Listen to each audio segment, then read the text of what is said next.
E rickshaw चालकों के हित और काशीवासियों व यहां आने वाले श्रद्धालुओं की समस्याओं को ध्यान में रखते हुए ई रिक्शा वाहनों पर क्यूआर कोड और स्टिकर लगाया जा रहा है। सभी ई रिक्शा पर अलग अलग रंग के स्टिकर लगाए जा रहे हैं जो उनके अधिकृत रूट को बताएंगे। ऐसे में काशीवासियों को जाम की समस्या से छुटकारा मिलेगा और जिन रूटों पर लोगों को ई रिक्शा मिलने में दिक्कतें होती हैं, अब उसका भी निवारण हो जाएगा।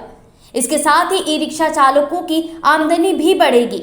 वहीं बेतरतीब वाहनों के संचालन के चलते शहर में तमाम समस्याएं उत्पन्न हो रही, उसका भी निवारण होगा।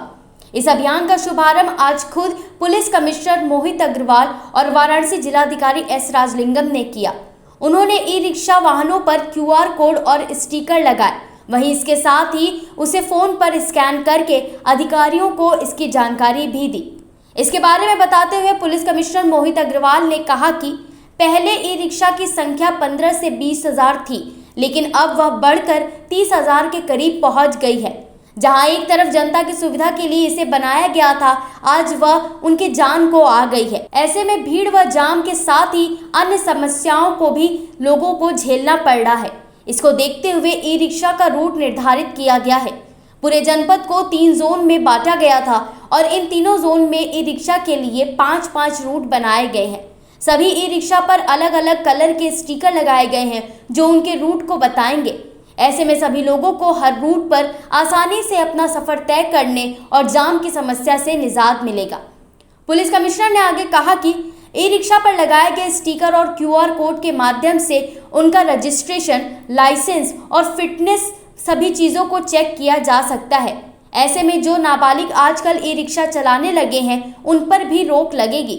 इसके साथ ही क्यूआर कोड के माध्यम से ई रिक्शा किस रूट पर चलने के लिए अधिकृत है, इसका भी पता लगाया जा सकता है। ये सभी ऑटो जितने भी ई रिक्शा चालक हैं उनके हित को ध्यान में रखते हुए बनाया गया है, क्योंकि अभी जितने भी ई रिक्शा है वो एक ही स्थान पर एकत्रित हो रहे हैं, जिससे उनको सवारी मिलने में भी समस्या उत्पन्न हो रही है। अब अलग अलग रूट पर ये चलेंगे तो उनके आय का जो जितनी अभी इनकम है, मुझे लगता है वो बढ़ेगी समय के साथ, और उनको भी सहूलियत होगी। अपनी गाड़ी को खड़ी करने के लिए उन्हें जगह मिलेगी। अभी उन्हें गाड़ी खड़ी करने के लिए जगह नहीं मिलती तो उनको लगातार खाली गाड़ी चलानी पड़ती है, ये समस्या उत्पन्न होती है। और पूरे जनपद में अतिक्रमण को जहाँ तक लेकर के आपने बात बताई है, अतिक्रमण हटाओ अभियान चल रहा है और ये कार्रवाई अतिक्रमण हटाने की बसों के ऊपर भी की गई है। रोडवेज बसों पे भी हमने चालान किए हैं, जो मिनी बस है उन पर भी हुई है कार्रवाई। प्राइवेट जो कारें सड़कों पे खड़ी हैं, क्रेनें से उनको उठाया जा रहा है, तो ये सभी के ऊपर कार्रवाई हो रही है। केवल ये ई रिक्शा के लिए जो कार्रवाई हो रही है वो तो इनके बेनिफिट के लिए हो रही है, और इनका कोई अभी तक चालान नहीं किया गया ई रिक्शा का जो है, जबकि अन्य लोगों पर काफ़ी निरोधात्मक कार्रवाइयाँ की गई। प्रायः देखने में आता है कि नगर निगम और वहीं जिलाधिकारी एस राजलिंगम ने कहा कि काशी में रोजाना लाख श्रद्धालु आते हैं। ऐसे में यहाँ ई रिक्शा की संख्या में भी काफी इजाफा हुआ है।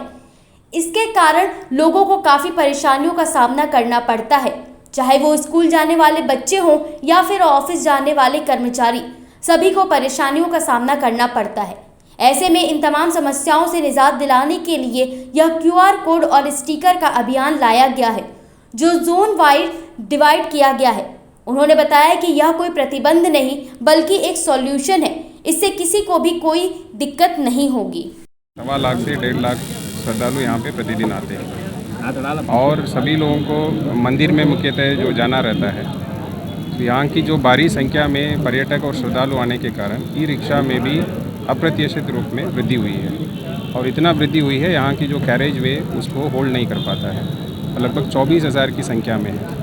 उनको रेगुलेट करने के उद्देश्य से पुलिस प्रशासन द्वारा एक इनिशिएटिव लिया गया। इसको जोन सिस्टम में कलर कोडिंग करा के जिनको जो जोन निर्धारित है उसी में वो कराएंगे, क्योंकि अदरवाइज़ क्या होता है, सभी एक ही जगह पे पहुंच जाते और पूरा चौक कर देते, तो सभी लोगों के लिए दिक्कत होती है। जैसे स्कूल में जो बच्चे जा रहे हैं उनके लिए भी दिक्कत है, जो ऑफिस के लिए जो लोग जाते हैं उनके लिए भी दिक्कत है।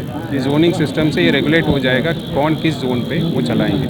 तो इस क्रम में जो ट्रैफिक को कंजेशन को कम करने के लिए कई जो इनिशिएटिव जो ली जा रही है उसमें से एक ये भी है। इसके अलावा भी अतिक्रमण हटाने का और अन्य जो हम लोगों की जो अटेम्प्ट है वो भी हम लोग कर रहे हैं। सर अभी कुछ ऑटो नहीं, ये एक रेगुलेशन है, ये कोई प्रतिबंध किसी प्रकार का प्रतिबंध नहीं है। यदि उनके पास और कोई सुझाव हो, विकल्प हो, हम लोग बैठ के बातचीत करने के लिए तैयार है। वो आके बताएं, अपनी बात रखें, या इससे बेटर सोल्यूशन हो तो हम उसको भी कंसिडर करने के लिए तैयार हैं।